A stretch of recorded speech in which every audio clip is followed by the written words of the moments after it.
ازيكم يا حباب قلبي؟ يا رب دايما اشوفكم بخير. تعالوا مع بعض هنعمل بقى البرجر في البيت. مصنعات اللحوم بالذات حاولي تعمليها في البيت، ما تشتريهاش جاهزه من بره. انت مش ضامنه اللحمه، مش ضامنه الايد اللي اتحطت في حاجتك ايه. فانت جيبي حاجتك واعمليها في بيتك. تمام. مقاديري بقى، انا جايبه كيلو الا ربع لحمه قطع. انا مش بجيب مفروم من بره، تجيبي تفرمي في البيت برضو اضمن. انت مش ضامنه المكنه اللي انت بيتفرم فيها اللحمه بتاعتك، عندك جزار، فانت يكون اللحمه هتجيبيها تفرميها عندك في البيت. تمام. انا جبت كيلو الا ربع لحمه، عليهم مج الا ربع فول صويا. تمام. يلا معايا بقى نشوف المقادير بتاعتنا.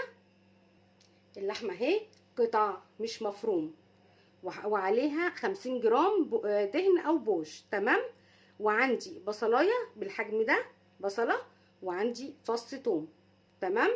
عندي بقى هنا مج الا ربع اللي هو الفول الصويا، بخيته بالبخاخه كده، بخاخه عندي كده بس يرمل يندي زي ما انتم شايفين كده اهو. خلاص.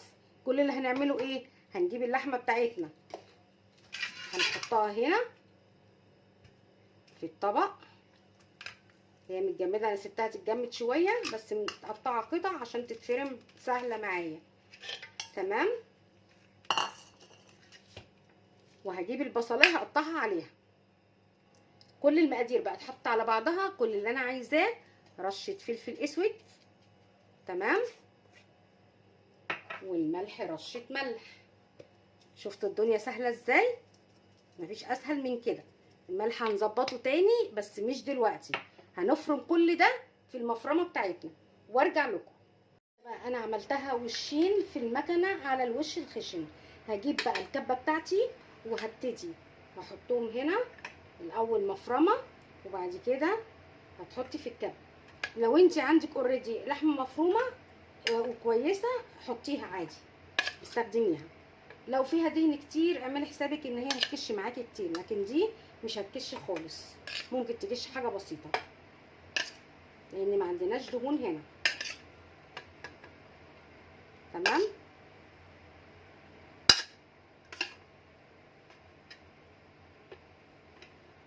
انها خلاص.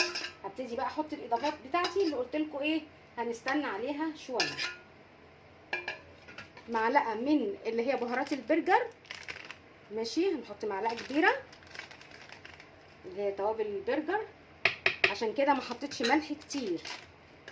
وهحط معلقه كبيره من الصويا صوص،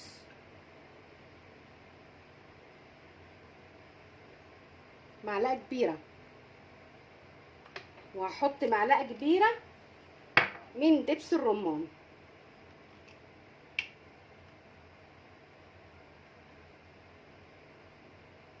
تمام. يبقى كده حطينا اللحمه اللي مع البصل وفص ثوم، وحطينا عليهم معلقه كبيره من الصويا صوص، ومعلقه كبيره من دبس الرمان، ومعلقه كبيره من بهارات البرجر. تمام. وحطيتها في الكبه هديها بس تسميغه مع بعضها، يعني مش فرمه كتير، تلف تتعجن كلها مع بعضها وتشوفي ملحها لان بهارات البرجر اوريدي فيها ملح. خلاص خلصت معايا الكميه. هغطيها بقى دلوقتي بالاسترتش كده، وهحطها في الفريزر مش اقل من نص ساعه عشان تمسك في بعضها، عشان تقدري تشكليها. زي ما انتم شايفين كيلو ربع تبارك الله عمل لنا كميه كبيره. هنحطها في الفريزر وهرجع لكم هوريكم ازاي نبتدي نحطها في القوالب ونحطها نحفظها في الفريزر، او هنبتدي نشتغل فيها ازاي. تمام. بعد نص ساعه بقى طلعتها، كانت اتشمعت كويس قوي. هبتدي اعملها كور على قد مثلا ايه الاسطمبه اللي عندي ديت اللي هعمل فيها الهمبرجر. تمام. هجيب بقى المكبس بتاعي بعد ما كورتهم، عندي حبه زيت صغيرين وهدهن هنا في المكبس. تمام. اهي هدهن حبه زيت، وهدهن كمان اللي هو بتاعت الكبس، وهاخد الكوره بتاعتي هدهنها كمان زيت كده، اكورها كويس واحطها، وابتدي احط المكبس بتاعي اهي كده. هطلعها بقى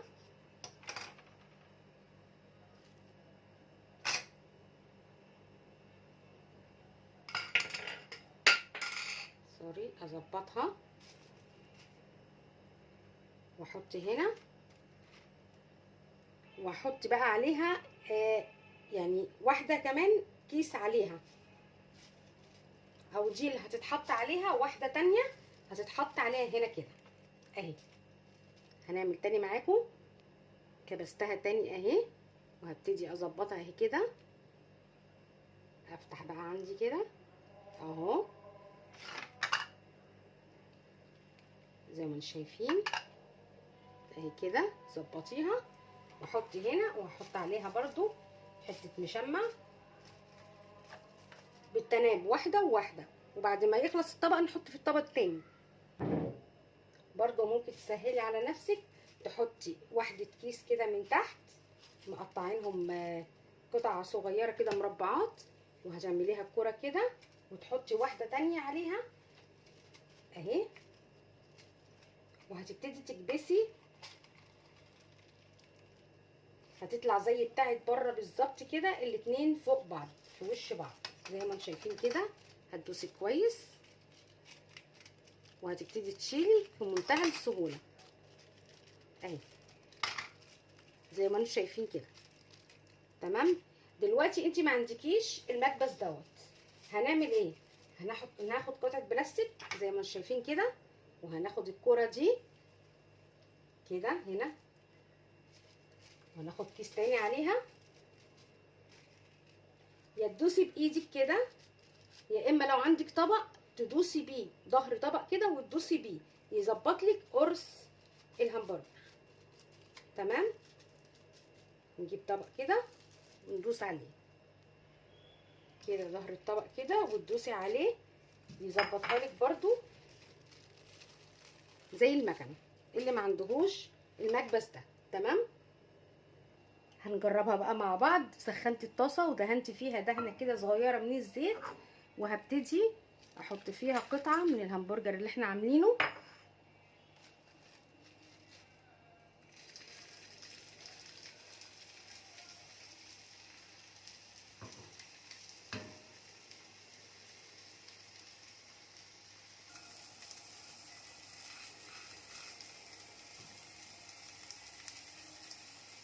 نهدي عليها النار عشان ما تحرقش معانا.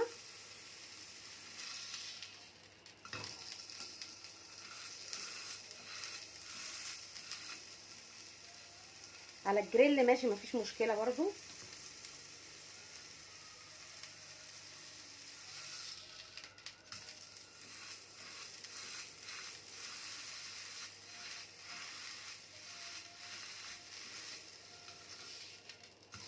شايفين ما كشش ازاي؟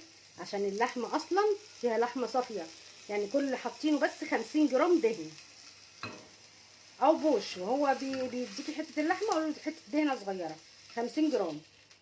عايزه تقللي مفيش مشكله. شايفين كده؟ انت بتعملي دي حركه التسويه عشان ما تحرقش من ناحيه واحده. اهي قدام الكاميرا اهي، ما كشتش كتير، التسويه ممتازه، ما فتحتش من بعضها. وادي كده الوصفه بتاعتنا النهارده. يا رب الوصفه تعجبكم، بالف هنا وشفا.